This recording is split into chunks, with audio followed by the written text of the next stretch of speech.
Hello friends, आज का हमारा टॉपिक है सेंट्रोसोम्स। तो आज हम सेंट्रोसोम्स के बारे में पढ़ने वाले हैं। सबसे पहले ये जान लेते हैं कि सेंट्रोसोम्स होता क्या है। तो सेंट्रोसोम्स क्या होता है? सेलुलर ऑर्गेनेल होता है, एक कोशिकीय अंग होता है। मतलब कोशिका के अंदर पाए जाने वाला एक अंग होता है, एक ऑर्गेनेल होता है।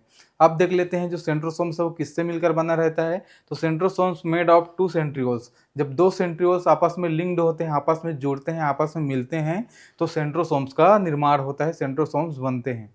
सेंट्रोसोम्स किस प्रकार के सेल में पाया जाता है उसको देख लेते हैं। सेल में तो पाया जाता है, तो किस प्रकार के सेल में पाया जाता है? तो फाउंड इन यूकैरियोटिक सेल्स। जो सेंट्रोसोम्स है वो यूकैरियोटिक सेल्स में पाए जाते हैं, प्रोकैरियोटिक सेल्स में नहीं पाए जाते। अब देख लेते हैं जो सेंट्रोसोम्स है क्या महत्वपूर्ण भूमिका निभाता है, क्या क्रूशियल रोल निभाता है, प्ले अ क्रूशियल रोल, क्या महत्वपूर्ण भूमिका निभाता है। तो ये दो महत्वपूर्ण भूमिका निभाता है। एक तो माइक्रोट्यूब्यूल ऑर्गेनाइजिंग सेंटर के रूप में काम करता है। जो सूक्ष्म नलिकाएं हैं उनको क्या करता है? व्यवस्थित करने का काम करता है। ये इसका फर्स्ट रोल हो गया। सेकेंड रोल देखें तो हेल्प इन सेल डिवीजन। जो न्यूक्लियस के अंदर में नाभिक के अंदर में सेल डिवीजन का जो प्रोसेस होता है, उस सेल डिवीजन में क्या करता है? ये हेल्प करने का काम करता है। उस सेल डिवीजन में हेल्प करने का काम करता है, कोशिका विभाजन में मदद करने का काम करता है। अब देख लेते हैं जो सेंट्रोसोम्स है वो सेंट्रियोल से बनता है। फिर सेंट्रियोल्स किससे बनता है? तो एक इंपॉर्टेंट प्रोसेस है, इस प्रोसेस को समझ लेते हैं, फिर आगे समझने में इससे आसानी होगी। तो सबसे पहले देख लेते हैं एक ट्यूबुलिन प्रोटीन नाम का प्रोटीन होता है। अब ये बहुत सारे ट्यूबुलिन प्रोटीन मिलके क्या बनाते हैं? फॉर्म्ड माइक्रोट्यूबुल, सूक्ष्म नलिकाएं बनाते हैं। बहुत सारे ट्यूबुलिन प्रोटीन मिलके क्या बनाते हैं? सूक्ष्म नलिकाएं बनाते हैं, माइक्रोट्यूबुल्स बनाते हैं। अब ये बहुत सारे माइक्रोट्यूबुल्स मिलके क्या बनाते हैं? सेंट्रियोल्स बनाते हैं। जब बहुत सारे माइक्रोट्यूबुल्स मिल जाते हैं तो क्या बनता है? सेंट्रियोल्स बनता है। अब ये जो सेंट्रियोल्स है इसमें सिर्फ दो सेंट्रियोल्स मिलके क्या बनाता है? सेंट्रोसोम का निर्माण करता है।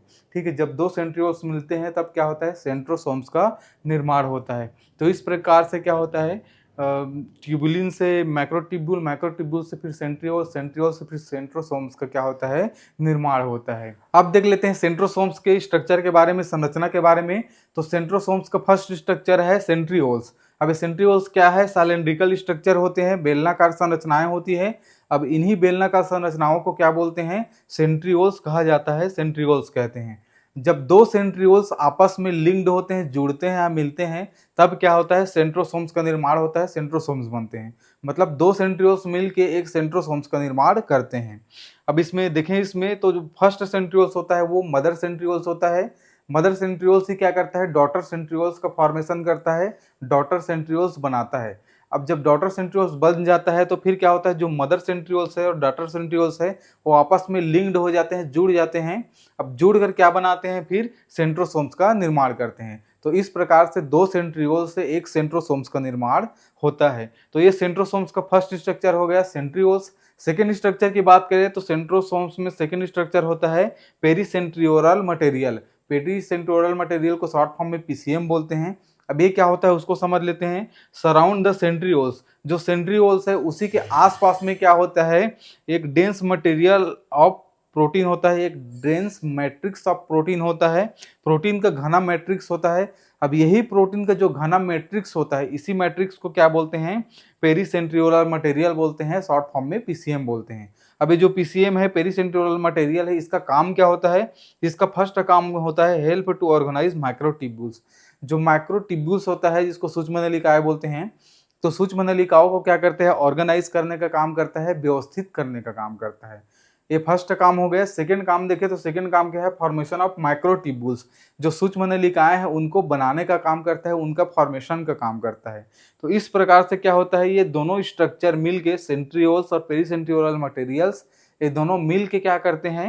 ये दोनों मिल के सेंट्रोसोम्स का निर्माण करते हैं। अब देख लेते हैं सेंट्रोसोम्स के फंक्शन के बारे में, कार्य के बारे में। तो सेंट्रोसोम्स का फर्स्ट फंक्शन होता है मिटोटिक स्पिंडल फॉर्मेशन। मिटोटिक स्पिंडल का निर्माण करता है। ये मिटोटिक स्पिंडल क्या होता है उसको थोड़ा समझ लेते हैं। तो मिटोटिक स्पिंडल क्या होता है? जब सेल डिवीजन, कोशिका विभाजन होता है तो वहां पे जो गुणसूत्र होते हैं, क्रोमोजोम्स होते हैं, उनको अलग करने का काम करता है। कौन अलग करता है? तो यही मिटोटिक स्पिंडल क्या करते हैं? जो क्रोमोजोम्स है उसको अलग करने का काम करते हैं। अब देख लेते हैं ये मिटोटिक स्पिंडल कैसे बनते हैं। तो कैसे बनते हैं? जो सेंट्रोसोम्स होता है इनका डुप्लीकेट बन जाता है। आपको ये बता दूं कि एक सेल में सेंट्रोसोम्स की जो संख्या होती है या तो एक होती है या तो दो होती है, उससे अधिक नहीं होता है।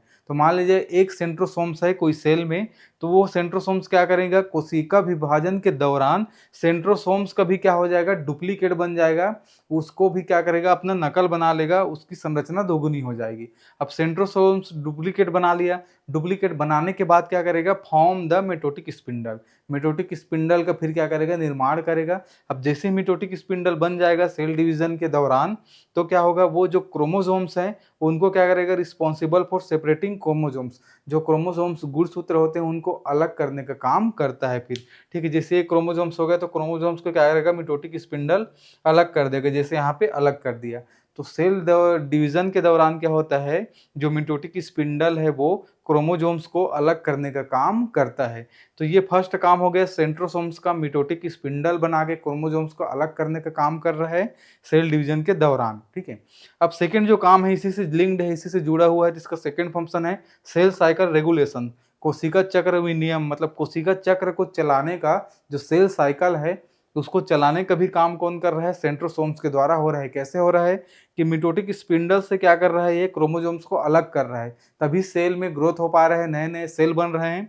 अगर ये अलग नहीं करने का काम नहीं करेगा, अलग नहीं कर पाएगा, तो क्या होगा, नए सेल नहीं बन पाएगा और सेल साइकिल का जो रेगुलेशन चल रहा है, सेल साइकिल जो चल रहा है वो नहीं चल पाएगा। तो इस प्रकार से सेंट्रोसोम्स का सेकंड काम क्या हो गया, सेल साइकिल रेगुलेशन का काम हो गया, सेल को चलाने का काम करता है। ठीक है, सेल के चक्र को चलाने का काम करता है। अब इसके थर्ड फंक्शन, थर्ड कार्य के बारे में देखें तो ये थर्ड कार्य क्या होता है, मैक्रोट्यूब्यूल ऑर्गेनाइजेशन, जो सूक्ष्म नलिकाएं होती है उनको व्यवस्थित करने का काम करता है सेंट्रोसोम। और क्या करता है, फॉर्मेशन भी करता है, जो सूक्ष्म नलिकाएं हैं उनको बनाने का भी काम करता है सेंट्रोसोम्स। तो ये रहा फ्रेंड्स सेंट्रोसोम्स के बारे में। अगर ये वीडियो आपको अच्छा लगा होगा तो वीडियो को लाइक कर दीजिएगा और ऐसे वीडियो और देखने के लिए चैनल को सब्सक्राइब कर दीजिएगा। Thank you so much.